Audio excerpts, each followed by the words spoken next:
Assalamualaikum warahmatullahi wabarakatuh. Halo sahabat Cahaya Hati, kembali lagi bareng aku Dela. Dan aku Putri Maharani. Gimana kabarnya hari ini? Semoga kalian sehat, bahagia, dan pastinya makin dekat sama Allah. Amin. Amin. Nah, tema podcast kita hari ini tuh memahami pentingnya sholat dan menjaga kekonsistenan ibadah. Menyentuh hati banget sih buat aku pribadi, Put. Sama Del, kita bakal ngobrolin tentang pentingnya sholat dan bagaimana cara biar konsisten dalam ibadah. Kayak bukan cuma rajin sholat pas Ramadan aja nih. Tapi gimana ya caranya kita bisa tetap jaga ibadah, terutama sholat setiap hari? Karena jujur aja nih, kita semua pasti pernah ngerasa naik turun semangat ibadahnya kan? Iya, apalagi kalau udah ketemu rutinitas yang padat, kerjaan, kuliah, tugas, drama hidup, kadang sholatnya malah jadi keskip atau buru-buru banget. Iya ya, padahal ya Put, sholat itu bukan cuma kewajiban tapi kebutuhan juga. Rasulullah Shallallahu Alaihi Wasallam pernah bilang nih, sholat adalah tiang agama. Barang siapa yang mendirikannya, maka ia telah menegakkannya agama. Hadis riwayat Tirmizi. Nah iya, jadi kalau tiangnya roboh, ya bangunan agamanya juga goyah dong. Bahkan nih, menurut Ustadz Sundarto, sholat itu adalah bentuk pertemuan resmi kita sama Allah 5 kali sehari, bukan sekedar gerakan, tapi momen kita ngobrol sama Tuhan. Wah iya ya, bayangin aja deh Put, kita sibuk banget tapi Allah masih panggil kita 5 kali sehari. Tapi kita malah sering bilang, nanti aja deh, bentar lagi. Padahal kalau dipanggil bos atau temen gitu langsung gercep ya. Bener banget, tapi Del, realitanya masih banyak yang masih struggling buat konsisten. Ada yang semangat sholat seminggu full, tapi minggu depannya udah mulai bolong-bolong. Nah, gimana dong biar bisa istiqomah? Nah ini nih penting juga nih, menurut Ustadz Sundarto, kuncinya itu sebenarnya dimulai dari niat yang kuat dan kebiasaan yang dibangun pelan-pelan.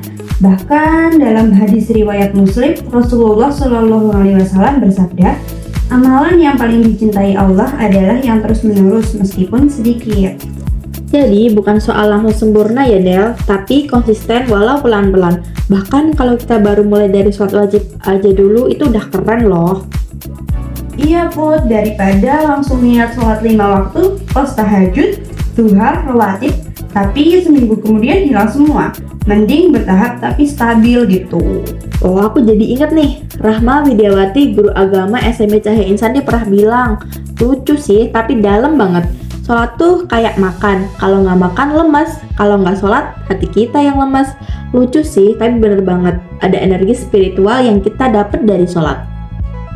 Setuju banget nih Put, dan ternyata Allah juga berfirman nih di Quran surat Al-Ankabut ayat 45. Sungguhnya sholat itu mencegah dari perbuatan keji dan mungkar. Jadi sholat itu bukan cuma rutinitas tapi benteng kita dari dosa juga. Wah, ayat itu dalam banget. Jadi kalau hidup kita masih penuh maksiat, coba deh cek lagi kualitas sholatnya gimana. Iya ya, bisa jadi sholatnya cuma gerakan doang, tapi hati kita nggak benar-benar hadir di sini. Nah, ngomongin soal hadirnya hati, aku punya tips nih biar sholat kita itu lebih khusyuk. Yang pertama, coba pahami arti bacaan sholat. Dan juga jangan cuma hafal, tapi ngerti. Itu bikin kita lebih nyambung pas baca. Bener banget nih Put, aku tambahin lagi nih. Yang kedua itu, coba deh sholat itu tanpa buru-buru, kayak bener-bener nikmatin setiap gerakannya gitu. Dan yang ketiga, sholatnya itu di awal-awal waktu gitu deh. Itu bikin hati kita lebih lega dan fokus karena nggak diburu-buru waktu. Nice tip Del, aku tambahin juga. Coba bikin suasana tempat sholatnya itu lebih nyaman. Bisa pakai sajadah dengan warna favorit atau sholat di tempat yang tenang. Yes, bener banget nih. Kadang hal-hal kecil itu bikin kita semangat ibadah naik gitu. Kayak kita senang aja gitu sholat di tempat yang bersih dan adem. Terus yang nggak kalah penting, cari teman yang sama-sama semangat ibadah. Teman yang saling ngingetin, misal, udah sholat belum? Gitu. Bener banget tuh. Support system itu sangat penting. Dan satu lagi, jangan pernah malu buat mulai dari awal. Misal baru bisa konsisten sholat subuh dulu, nggak apa-apa. Itu juga udah luar biasa banget sih menurut aku juga. Dan juga jangan lupa berdoa, minta sama Allah, ya Allah, bantu aku jaga sholatku karena kita nggak akan bisa istiqomah kalau nggak dikasih kekuatan darinya.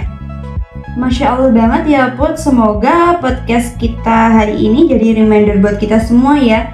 Buat kamu yang masih ngerasa bolong-bolong sholatnya, jangan nyerah ya. Allah tuh maha pengampun dan sayang banget sama kita. Mulai aja dari sekarang dan sholatnya berikutnya. Iya Del, tema ini tuh penting banget karena jujur deh, siapa sih yang gak pernah ngalamin pasang surut dalam ibadah?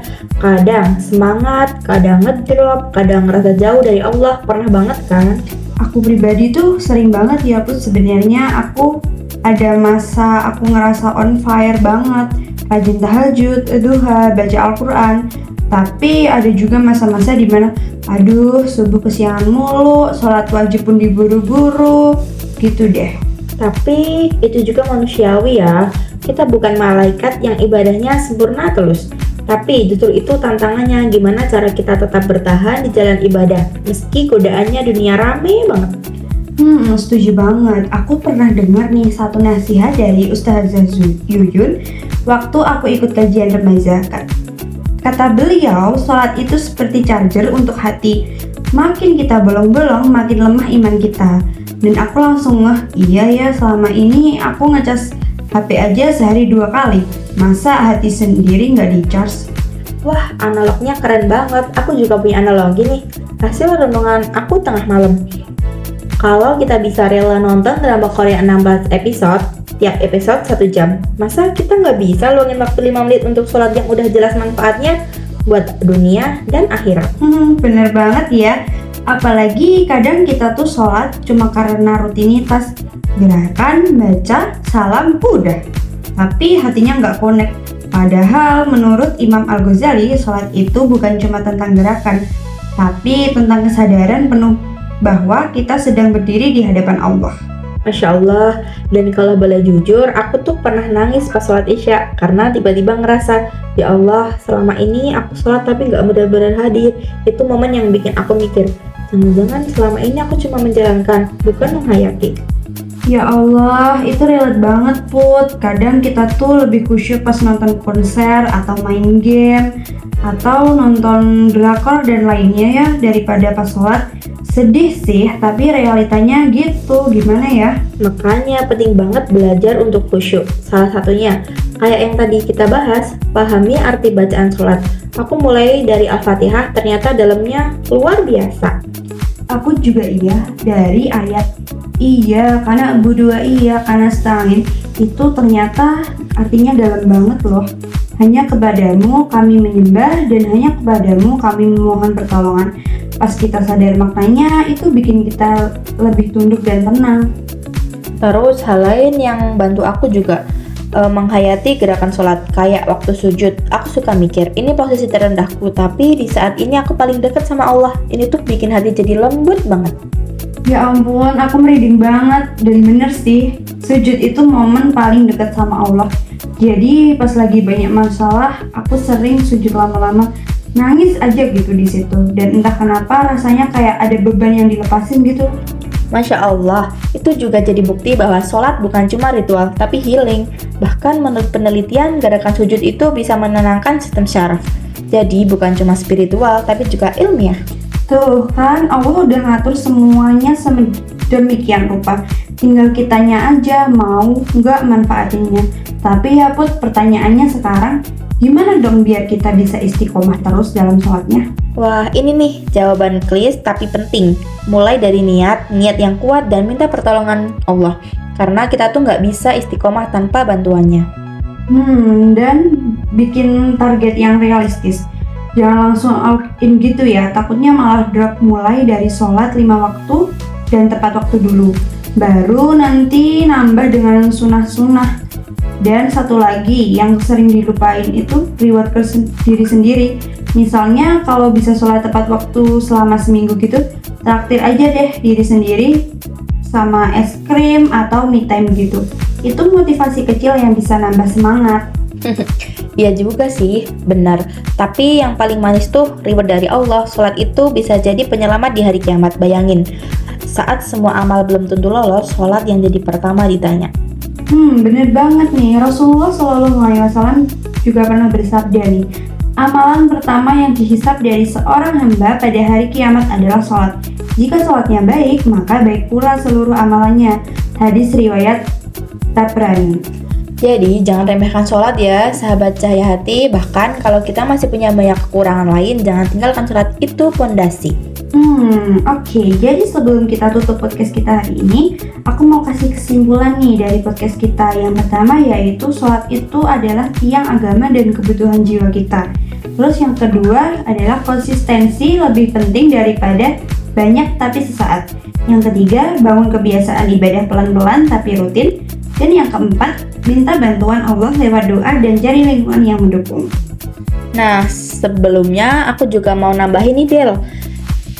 Masih ada nih yang kelima, punya support system dan lingkungan yang positif itu penting banget. Terus yang keenam, jangan pernah malu untuk memulai dari awal lagi. Allah Maha Pengampun. Yang terakhir nih, sholat adalah kunci, bukan pelengkap hidup. Dan ingat, yang penting itu bukan siapa yang paling rajin hari ini, tapi siapa yang tetap istiqomah sampai akhir. Semoga podcast ini bisa jadi pengingat lembut buat kita ya. Buat yang masih belajar, semangat terus. Allah itu usahamu, bukan hasil instanmu. Dan ingat, kamu tuh gak sendirian. Kita semua berjuang.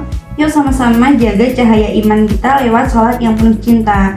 Masya Allah ya, terima kasih ya semua sahabat cahaya hati yang udah dengerin sampai akhir. Kalau podcast ini bermanfaat, jangan lupa share ke teman-teman kamu. Siapa tahu bisa jadi amal jariah buat kita semua. Sampai jumpa di episode selanjutnya hanya di suplemen.id. Wassalamualaikum warahmatullahi wabarakatuh.